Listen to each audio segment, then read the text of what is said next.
10 people died yesterday from COVID. So don't underestimate the power of this virus. Our number of vaccinations, we're over 18 million. 64% have at least one dose, 55.8 fully vaccinated. We are now scratching for inches on increasing the vaccination numbers. The number of people coming in for vaccines is way down. So we're coming up with incentives and creative bonuses and trying to knock down the excuses that people have or fears that people have about vaccinations. But we are literally, when you talk about 64%, you look around the world, you don't have many countries that get higher than that. So this is really now, we're in the red zone, football analogy. Every yard we have to fight for, and we are fighting for. And that's what you see with all these incentives that we come up with and all these benefits that we come up with. And we're trying to knock down any obstacles to vaccinations. Kaiser Family Foundation just did a study that said 48% of people who are unvaccinated say that they may miss work from the side effects of the vaccine if it makes them feel sick. 64% of Hispanics, 55% African Americans. Now, the side effects of the vaccine are very limited. I don't know anyone, frankly, who couldn't go to work the next day because of the side effects of the vaccine. But it is possible that you get mild flu-like symptoms. But it's not about the reality, it's about the perception. If you have 48% of the unvaccinated saying they're worried about missing work because of side effects, we want to address it. Department of Labor today is going to put out guidance to all employers in the state of New York. If someone has side effects and they take off a day, that by law will be considered a paid sick leave day. So they must get paid for any day that they need to recuperate from the side effects of a vaccine.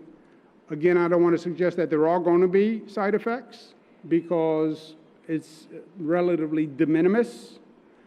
But if that's an issue for you, that issue is resolved. You won't miss a day's pay because of getting a vaccine.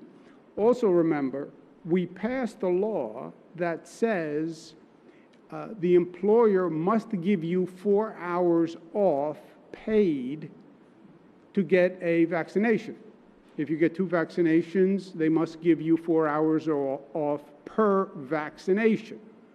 So I understand the fears expressed in that study, but they're not reality-based. You get time off to get the dose.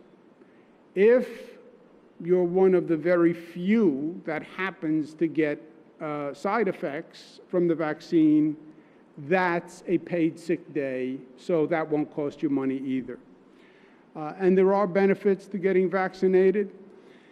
We have a whole host of benefits. The vaccines at the MTA hubs, where people get free passes, have worked very well in some stations. It was an experiment never done before, but it's worked very well. We're going to continue it at Grand Central and at Penn Station for another week. Also, the racing season is coming up. July 15th, opening day at Saratoga. Anyone who gets, who is fully vaccinated will get a free admission, and that's opening up. So the COVID rates are going down, vaccine rates are going up. This is a period of New York rebirth. It is rebirth. It is what we make New York to be. And it's one of those moments in history where it is a character test. We went through hell. Yeah, we did. We got knocked on our rear end. Yeah, we did. So it asks us individually and collectively, what are you made of? And you got knocked down, but do you get up? And how do you get up? And who are you when you get up? What's a real New Yorker? There's an ongoing conflict in the Middle East, as we all know. But you can have your own opinion on the conflict in the Middle East. That's what you're entitled to. That is not an excuse for anti-Semitism towards anyone, period. Period. There are two separate concepts. You have a political opinion about the Middle East conflict, you're entitled to it.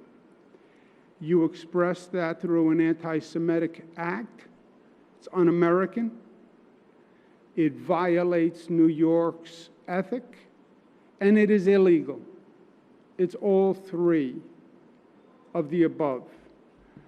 I'm an Italian-American, born and bred New Yorker. You know why New York works? Because we have a compact and a mutuality of understanding. If anyone discriminates against me because I'm an Italian-American, I expect other New Yorkers to stand up and say, we don't tolerate that.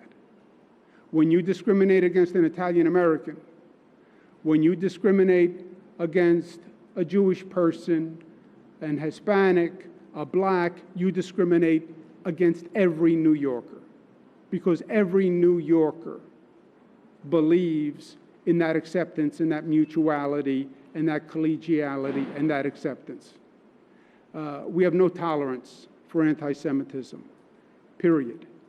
No New Yorker has any tolerance for discrimination against any other New Yorker.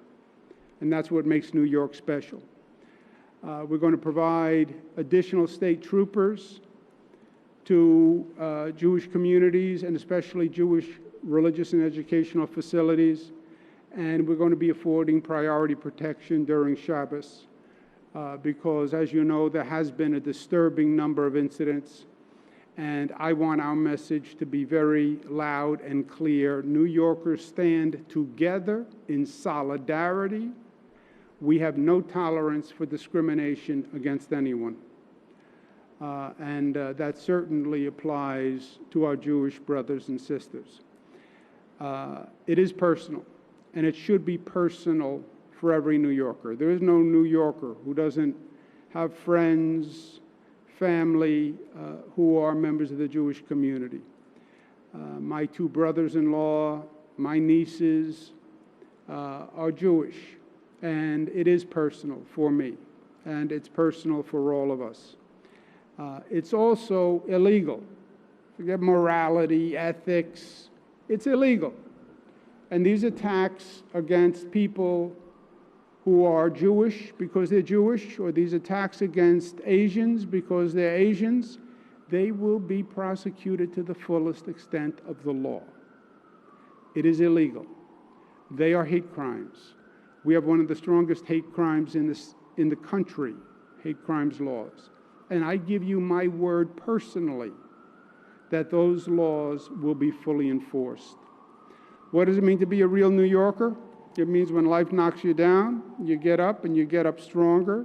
We've done it time and time again. Superstorm Sandy, we did it. 9/11, we did it.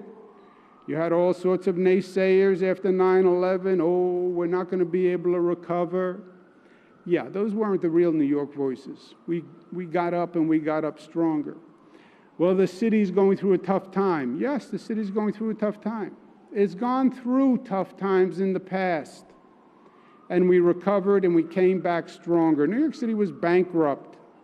Yes, we have a crime problem. We had a worse crime problem, and we managed it.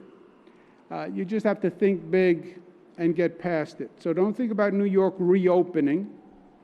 I talk to all these governors all day long, and they say, we're reopening, reopening. I say, I'm not reopening my state. I'm reimagining my state. Reopening means we're going to go back to where we were the day before COVID. There's no going back. New York doesn't go back. That was a year ago. We don't want to go back to where we were a year ago. We want to go ahead and we want to learn from what we went through, and we want to reimagine what New York can be. And think big. You look at this, what made this city, what made this state, was audacious ambition.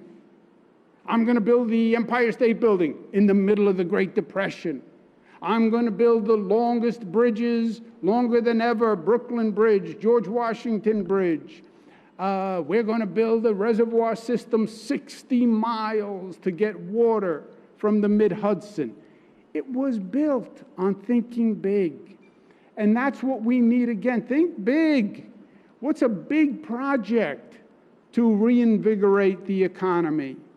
What's a big project where we can show New Yorkers, look at this. This is who we are, and this is what we can do. Just walk through Moynihan Train Hall. I don't care if you don't get on a train. Just walk through it, and it will remind you of who we are and what we can do when we get out of this state of paralysis and political pedantics and saying no to everything. Building a new Penn Station after how many years about talking about it? A new Port Authority bus terminal. How many years have we said this is a disgrace? But nobody did anything. New Pier 76, just another symbol of showing you don't have to dwell in apathy and incompetence. You can actually make something happen. New Belmont Arena, the largest green infrastructure program in the United States of America. What's the key to reimagining? First, public safety. Public safety, public safety, public safety, crime, crime, crime. All these people who are running for mayor, my 2 cents to New Yorkers, you're going to pick a new mayor? A mayor who can deal with crime realistically. Open up offices, open up businesses, reopen the city, not unless people believe it's safe. Reopen the subways, not unless people believe it's safe. And this is not just a conceptual discussion. How do you do it? What would you do? Would you put a cop on every train? Would you put a cop in every station on the subways? We need change. What would you do with the bail reform laws if you think we need change? How do you build trust with the community once again? How do you do it? New York City just did a police reform plan, just passed by the city council. It was nice, it was helpful, but it was incremental at best. There is no incremental solution. And transit, and that's what we're here to talk about today. What made New York City and New York State was the transportation network that we built. Bold, audacious, and we did it. New York City region is the economic driver, right? It's not Manhattan, it's not Queens, it's the New York City region.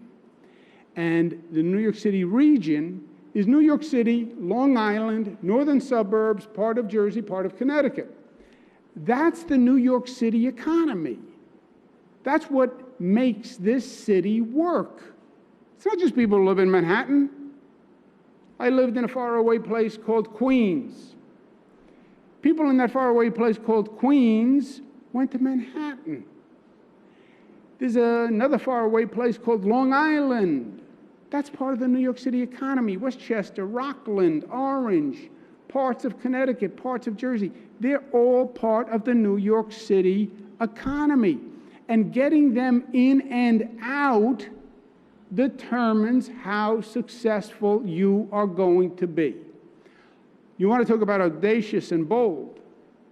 Long Island Railroad, going out to the tip of Long Island, which they built to reach a ferry.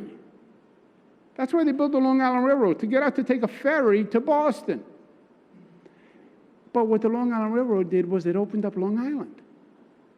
And you had 2 generations ago, People left Brooklyn, left Queens, they went out to Long Island. There were 37,000 people on Long Island. Today there's 2.8 million people. Well, they live on Long Island. Yes, but they are part of the New York City economic region. And they're coming into New York City, and people in New York City are going to Long Island. It is the region that works. East Side Access is the biggest transportation project being implemented in North America today. It was an audacious idea, an $11 billion project connecting Long Island Railroad to Grand Central Station, but more, changing the entire regional transportation system. You have Grand Central, which goes down, call it two floors. East Side Access is 3 stories below the existing Grand Central 2 stories. That's the concept. We're going to build new concourses beneath the existing Grand Central concourses. 4 new levels, 4 passenger platforms, capacity for 8 trains at a time, 24 trains per hour, underneath Grand Central. Not just underneath Grand Central.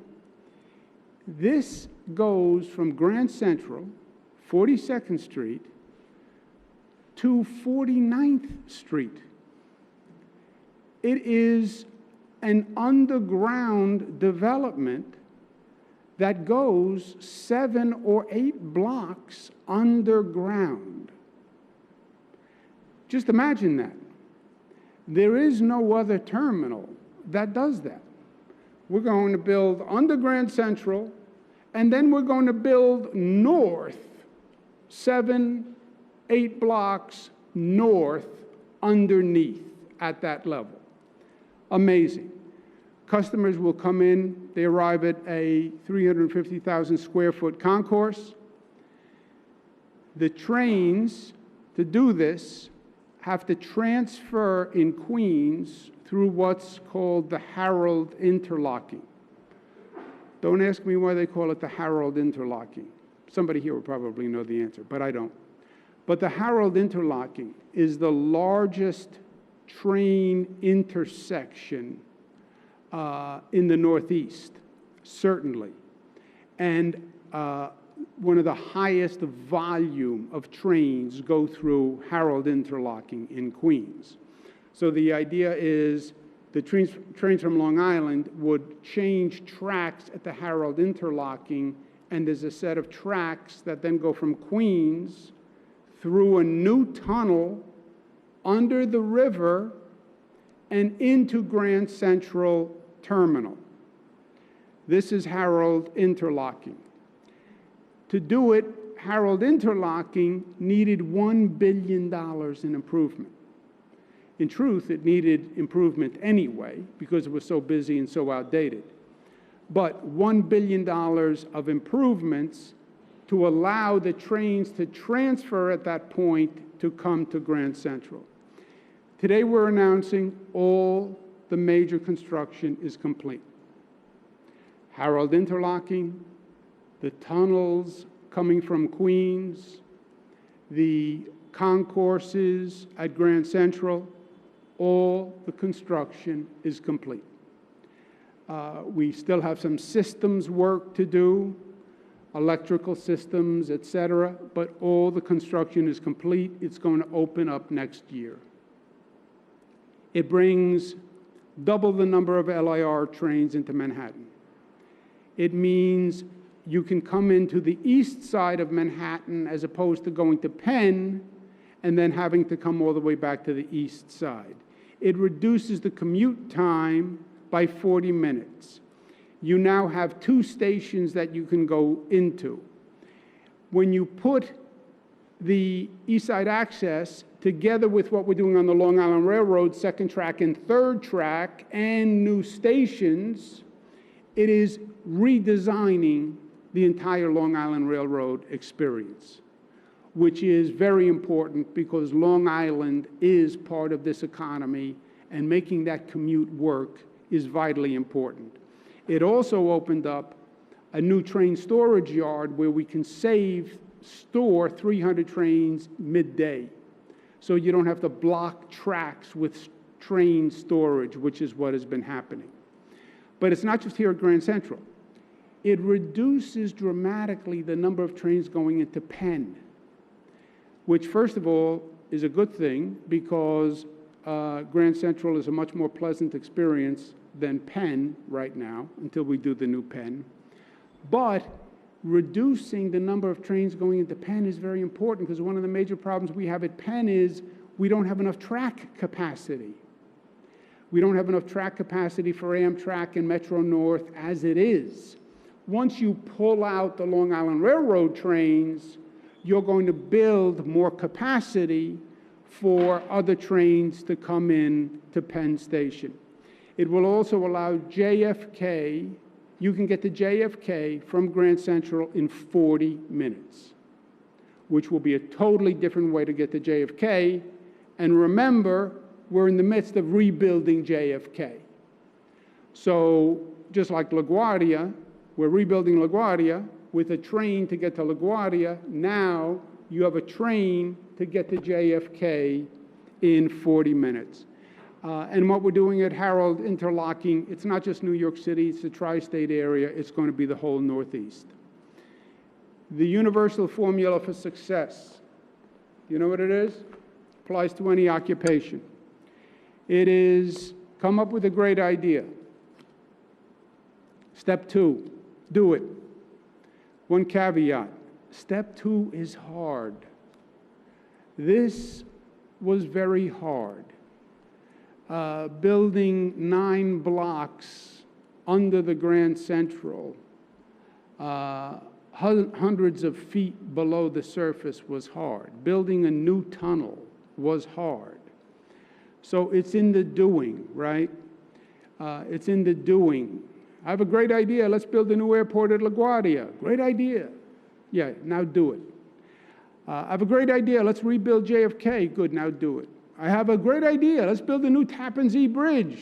It's falling down. They've talked about it for 20 years. Okay, now do it. I have a great idea. New Penn Station. It's a hellhole. Yeah, okay, now do it. East Side Access. Great idea. Now do it. And the problem is in the doing. And I want to thank the team that has done this. I've been through a lot of difficult projects. Building a bridge is difficult. Building an airport is difficult. This was probably the most difficult project to get accomplished. There have been dozens and dozens of meetings that I have participated in, hundreds of meetings, contentious meetings, hard meetings, but like anything else, you want to get that stone to the top of the hill. It's hard. But I first want to recognize Jano Lieber. Jano has done an extraordinary job here. Jano, I've watched and admired for many years. He's not as young as he looks, Jano, you know. Jano worked for Ed Koch. He looks amazingly young. That's because he has very few miles on him. It's a very low-stress job Jano has. I worked with Jano in the Clinton administration, where he was in federal DOT. And then he came to the MTA, and he took on all these projects that were stuck in the quagmire. It's very often that a government project, people almost just give up on it. It's too complex, it's too hard, and it just goes on forever. But nobody even thinks about completion. I'll walk into meetings on government projects, and I'll say, when do we finish? Well, we don't know. How do you not know? Well, we don't know. We have issues, we have problems. Jano has taken this project and others, L-Train, et cetera, and just made it happen and gotten it done. He also has a great team who's with him. You'll be meeting some of them today, but I want to recognize Rob Troop and Judith Cunoff, David Puza, Tim Morman, Michael Pujak, Emil Patel, Kim Trevian, and Dennis Ferrer. Also, Erica Heckman, Paige Biacamano, Mariam Khalil, Ashley Hanrahan. They're going to be with us on the tour. This is probably not only the largest in the country, but probably the single most ambitious and the most difficult. We're going to show you a quick 4-minute video that's going to give you an idea. We're then going to take a tour of the concourse level. There will be a tour of the new tunnels that Jano's going to do. I've done that a number of times. Michael Aronson will enjoy that tour because he is a tunnel construction aficionado, and he's going to see racked cables along the tunnel walls, and it is going to make his day. But the tunnels go from here to Queens. And it's a totally different type of construction, and it's quite an elaborate situation. Last point, last time I did this walking update through the concourses and through the tunnels and into Harold Interlocking was with a gentleman named James Dwyer. And Jano and I did it in the middle of the night, one night. A reporter asked me once, why don't you go into the subways? I said, no. When you go into the subways with politicians, it's for photo ops. I go in the middle of the night when we're actually doing work and need to make decisions and get things done. But anyway, must have been like 1 o'clock in the morning or something. Jim Dwyer, Jano, and myself went from the Harold Interlocking through the tunnels, this is about a year ago, and then went through the concourses, and then we went over to Moynihan. And Jim Dwyer, for those of you who didn't have the pleasure, I mean, just an extraordinary journalist. He was at Newsday, he won Pulitzers, and he passed away.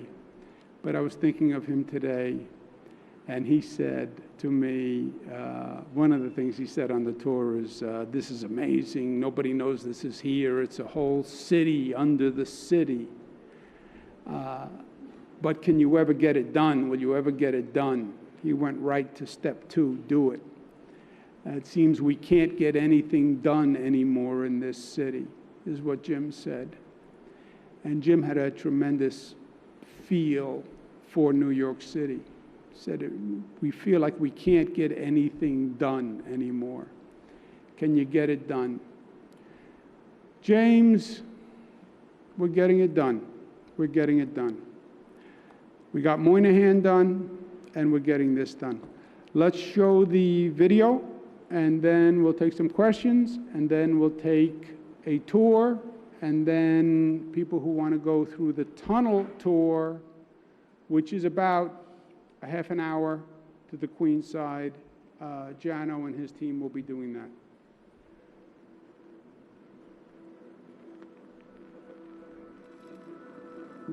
East Side Access is the MTA's largest capital project, with work spanning 3 boroughs and extending deep below Park Avenue in Manhattan. The project will deliver for LIRR customers a brand new terminal and concourse beneath Grand Central, nearly 8 city blocks long, 8 miles of tunneling, 40 miles of new tracks, and the modernization of Harold Interlocking, the busiest intersection of passenger train lines in North America. East Side Access will deliver faster commutes, fewer delays, greater reliability, and more options for passengers. Long Island Railroad riders will now have faster, direct access to the east side of Manhattan, easing overcrowding in and around Penn Station. The project is also expanding and strengthening our regional rail network, protecting us from future transportation crises. East Side Access is the first expansion of the Long Island Railroad in more than 100 years. When the railroad was first built, 37,000 people lived on Long Island. We now have 2.8 million residents. To support that growing population, all 11 lines of the Long Island Railroad will now connect to Grand Central Terminal as well as Penn Station, saving commuters to Manhattan's East Side up to 40 minutes of travel time per day, adding up to 10 days per year. With roughly half of Long Island commuters expected to go to Grand Central, there will be less crowding at Penn Station and on surrounding subway lines. East Side Access will create faster connections to JFK Airport, getting you from Grand Central to your terminal in roughly 40 minutes. And along with the construction of the third track and double track projects in Nassau and Suffolk counties, East Side Access will ensure we can meet the demands of Long Island's future population growth. Long Islanders will be able to take full advantage of the job growth around Grand Central Terminal in the wake of the East Midtown rezoning. Better reverse commuting options from New York City to Long Island will expand job opportunities for New York City residents and help Long Island businesses attract skilled workers, strengthening the island's economic health and future prosperity. Then there's the brand new Long Island Railroad Concourse and Terminal. Built directly below Grand Central Terminal and Park Avenue, the new 1,000-foot-long terminal can accommodate 8 trains at a time, enabling service for up to 24 trains during peak hours. Passengers will have easy access to Long Island Railroad through multiple entrances along Madison Avenue from 42nd Street to 48th, and many more within Grand Central itself. There will be cellular and Wi-Fi coverage throughout the terminal, and all digital signage will provide real-time information about train departures. Overall, this new destination includes 350,000 square feet of new space, including 25 retail storefronts and space for pop-up shops to meet the needs of daily commuters. A critical piece of our transportation system is Herald Interlocking. Built over 100 years ago, it is the busiest intersection of passenger train lines in North America. With nearly 800 trains passing through each day, the potential for congestion and delays is significant, impacting daily commuters. So East Side Access is modernizing and transforming Herald to eliminate that congestion and reduce delays. Over $1 billion is being invested to make sure that you have a faster and more reliable commute now and in the future. This ambitious and transformational project for Long Island Railroad and the region's future is slated to open 2022. East Side Access will make our regional transit system faster, more resilient, more connected, and more reliable for our future. Okay, to sum it up, this will have a regional effect. It'll affect Grand Central. It'll affect Penn. We saw when we opened the 2nd Avenue subway up to 96th Street how it changed dramatically. Transit drives the economy. Transit drives the economy. And especially at this pivotal time for New York, where New Yorkers are saying in their own way, is New York going to be New York again? They see all these issues post-COVID. They see crime. They hear all this doubting. Can New York do it? It's Jim Dwyer's question. Can you do it? New York can do it. We can do anything we set our mind to. And by the way, we are doing it. This is not a plan. It's not a proposal. We are doing it. It's hard evidence. It's concrete. So have faith in New York. We did it before. We're doing it again. Let's take some questions, and then we'll go on to it. The other thing we put our minds to, why can't we move MSG to build a better Penn Station? We don't own it.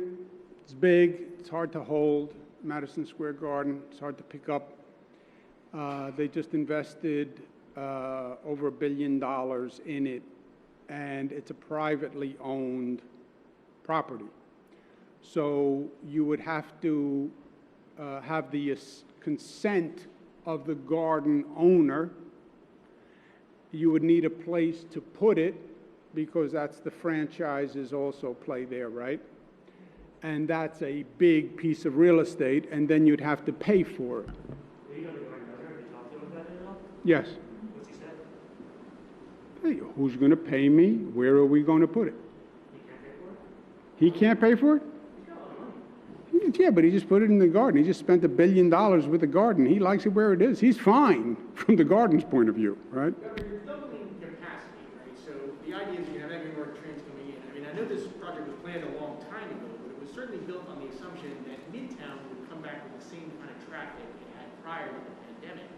Does that affect the thinking at all? In other words, is it possible there are going to be that many fewer people commuting into Midtown in the future?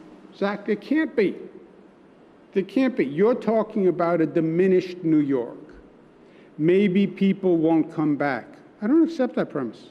I don't believe it. I don't accept it. Well, working from home, I mean, not necessarily, remotely. It doesn't necessarily mean they need to be in office space in Midtown. The question is a good one because you're asking, post-COVID, what will the economic dynamics be? Will people continue to work from home, fewer people coming into the office? And what I'm saying is, I think in large part, we don't know. And in large part, it depends on what we do. It depends on what we do. Now, if you're on Long Island now, do you work from home? If you say, I have to get on that Long Island Railroad, it's going to be late, there's going to be a problem to Harold interlocking, then I have to go through Penn, it's a horrendous experience. That's one frame of mind. I want people to want to come to New York, right? That's what made New York, New York. You didn't have to come here. I want to come. I want to go see the Knicks. I want to go to a restaurant. I want to see a play. People like people. Remote work.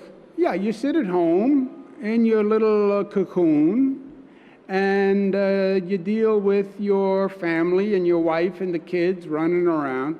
Yeah, that's good for a certain period of time, but people like people. People like socialization. Businesses like to sit around the table and bounce ideas off each other. Just make it possible and make it attractive. That's what this is all about. Would this affect fare structure in any way, or would you entice more people to come into the city with a different kind of fare? That is a very good question, Juliet. See, those Queens College people also ask good questions. Are you thinking of any fare structure, Jen? Governor, there's a pilot underway that is actually purposed at testing whether incentives for New York City residents in Queens to use the Long Island Railroad more frequently, for city residents to get discounts on the weekend, and especially for folks who are using the Atlantic branch to come through that, which has a little more capacity than the existing branches. So there is a real effort underway at the MTA to explore those types of discounts to entice people to come back to New York. Ultimately, that's an MTA board decision, but that process is underway. This tunnel along the Second Avenue subway to 63rd Street F train tunnel was authorized in 1969 through transportation bonds issued by the MTA. It's been 53 years. Should New Yorkers expect 50 years before another infrastructure rail project like this is complete again? I don't know. How long did it take me to build the Tappan Zee Bridge, largest infrastructure project in the United States? 4 years. Next question. You talked about one of the benefits of the project being freeing up capacity at Penn Station, but your plan is to go ahead and develop all that capacity by connecting Metro North with Penn Station. So can you talk about that, especially for Long Island Railroad commuters who will continue using Penn Station and could have the same conditions as they ever have, especially with the new railroad moving in? Yeah. Let's see the full picture, and Jana will fill in. Mr. Castillo, if you're on the Long Island Railroad now, you can only go to Penn. This says you can go to Penn or you can go to Grand Central. Reduces the number of trains to Penn, opens up capacity. When we talk about Penn, there are two totally different problems in Penn. One is the passenger experience, which is horrendous. And the systemic problem is you don't have enough tracks.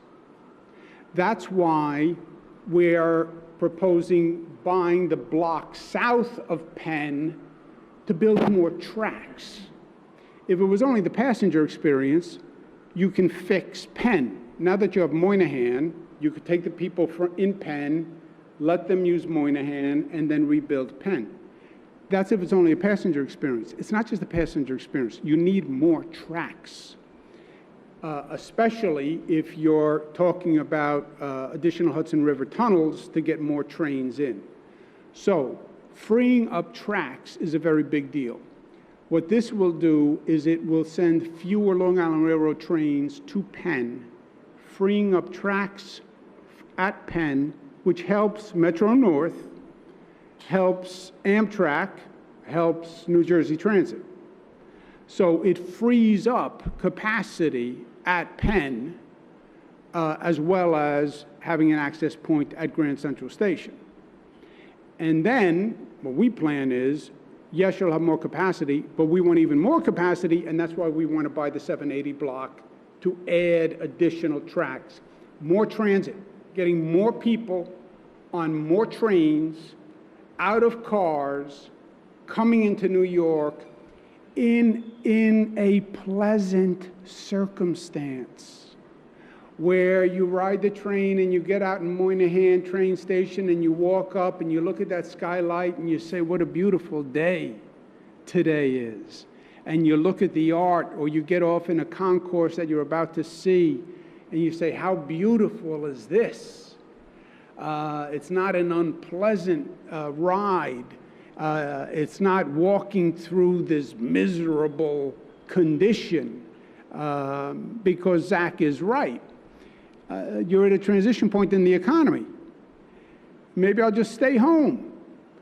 No, I want to go to New York. I want to see my friends. I want to go to dinner. I want to go to a play. But make it inviting. Don't make me run a gauntlet at 7 o'clock in the morning just to get to work. You want to comment on the Sure. Well, access I mean, stuff? Alfonso, just the math. The 24 trains an hour at the peak of the peak here, so a significant uptick in Long Island Railroad capacity in and out of Manhattan, number one. The Metro North capacity on the Hellgate is going to be like 4 trains an hour. So there's plenty of incremental capacity for Long Island Railroad. And the other great benefit, which not everyone thinks about, but the governor does, is this is our gateway. People talk about having a second way to get on and off Manhattan Island across the Hudson River. Long Islanders deserve a second railroad route on and off Manhattan Island, on and off Long Island, in the event of emergency. So this provides that backup capacity that Long Island, with its almost 3 million people, deserves at this stage of history. That's what this East Side Access Project does, in addition to the extra capacity. And Mr. Castillo was going to put the pieces together. You know, we lay out the pieces incrementally. Grand Central Terminal, East Side Access, plus Penn, plus 780, plus Moynihan, plus second track, plus third track, plus station renovations on the Long Island Railroad. It's the totality that you have to see now. Mr. Aronson? Tomorrow, the federal government is almost certainly going to advance Gateway forward. In the lessons that you've learned from Tappan Zee, from L Train, and the problems that you've seen, a 60-year-old project that cost $11 billion well before you got here, do you commit New York to insisting to the Fed's Amtrak Port Authority that Gateway, which is $30 billion, should be done as fast, as economical, as efficient as possible? And then after that, I'd like Gianna to address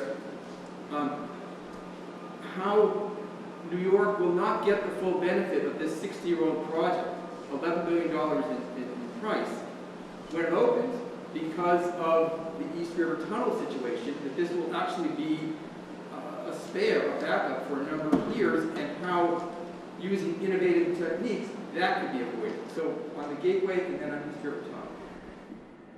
That Michael here has very specific questions, and then he tells you who he wants to answer which one.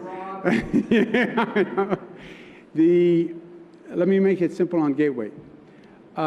Gateway is very important. We've been talking about it for years. We pay 50% of Gateway. It's not just my opinion to the feds, my advice to the feds, I'm not going to spend New Yorkers' money in a way that is not the most cost-effective, cost-efficient way. You know that because we had this fight with the MTA on the L train tunnel. And I said the way they were doing the L train made no sense. And I brought in the best engineers, the best academics. We did a study. The MTA said, "Oh, you're suggesting an alternative to us. How dare you question the realm of the bureaucracy?" And there are all sorts of stories. MTA says a governor interfering in the MTA's decision-making, and the MTA knows better. The voices and the reinforcers of the bureaucracy, I call it. And the bureaucracy proliferates itself and has supporters of the bureaucracy. They feed stories to reporters. So the reporters reinforce the bureaucracy reinforces itself, perpetuates itself. It's hard to take on the bureaucracy. But in the gateway, we have to pay. And I'm not going to pay unless it is a smart, efficient, effective process, period. And if the federal government wants to do stupid, they can do stupid with their money. But we're not going to do stupid with our money. So Michael, you and I have had this conversation. I'm not going to go on a tangent, but obviously my team did the L train. We believe that there are ways to repair the tunnels in place simpler and more efficiently, and we're advocating to Amtrak, who owns the Hudson River tunnels, to embrace those strategies, and we're pushing hard. You know that. But what does that mean about East Side access? When it opens, will it be at the full benefit for New Yorkers, or will not be at full benefit? Michael, what we're talking about here is 24 trains an hour. That is like a 60% increase over the capacity. Long Islanders are going to see significant improvement. We're going to continue to press Amtrak to do the East River tunnels in a way that impacts minimally on New Yorkers, but New Yorkers are going to see improvement from this project day one. But, and also, Michael, remember the full scope here, right? We build Moynihan. The original plan was New York State builds Moynihan, Amtrak moves into Moynihan, and Long Island Railroad stays in Penn. That's the plan I inherited. We said, no way. Why would we build Moynihan, Amtrak riders move into Moynihan, but Long Island Railroad stays in Penn? We reversed that. We're now talking about rebuilding Penn, buying the 780 block, buying a square city block. Just think of that. Building new tracks and a new terminal under 780. That all benefits Amtrak. That all benefits Amtrak. Unless they don't want to go into our new station, or if they want to have one track going into our new station. So there are a lot of pieces on the board. All those renovations at Harold Interlocking, you know who that helped? Amtrak. You know who paid? We did. Now, who owns Amtrak? Federal government. That did not do much good for us over the past 4 years with President Trump, because President Trump didn't do much good for New York, period.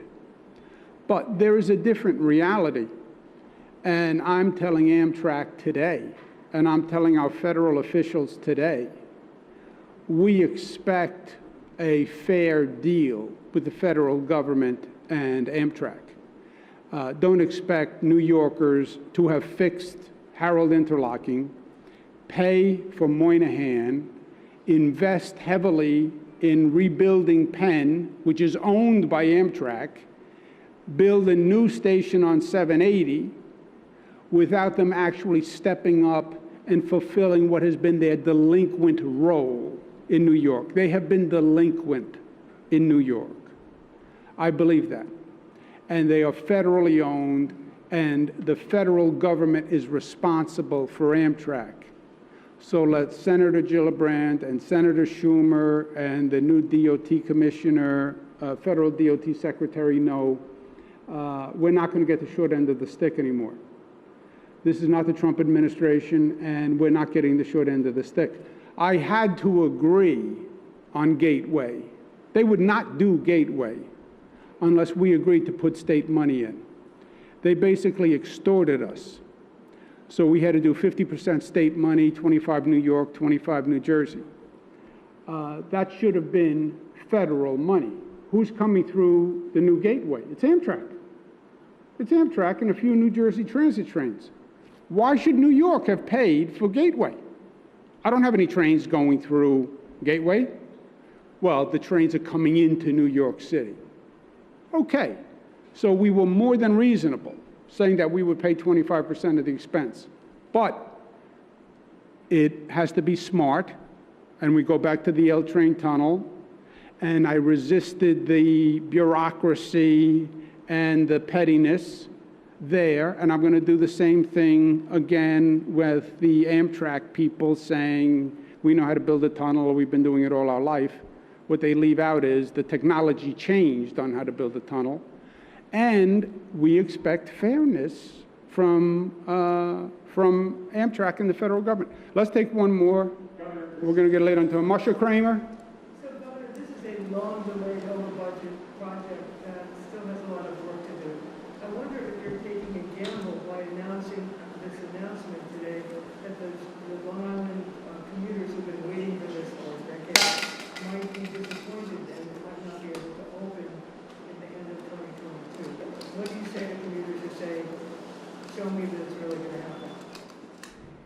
If New Yorkers wanted a governor who was not taking a risk and was not ambitious on their behalf, they wouldn't have elected me or re-elected me. Yes, building this project is a risk. Building LaGuardia is a risk. Building JFK is a risk. Building the Mario Cuomo Bridge was a risk. It's all a risk. It's all a risk. This project I did not design, I inherited. And when we inherited it, it was basically dormant. Just like Moynihan was basically dormant. Just like Tappan Zee was basically dormant. They were just dormant. And they had to be resurrected. And I'll tell you something, it's harder to resurrect a project that you didn't start than to do a clean slate, right?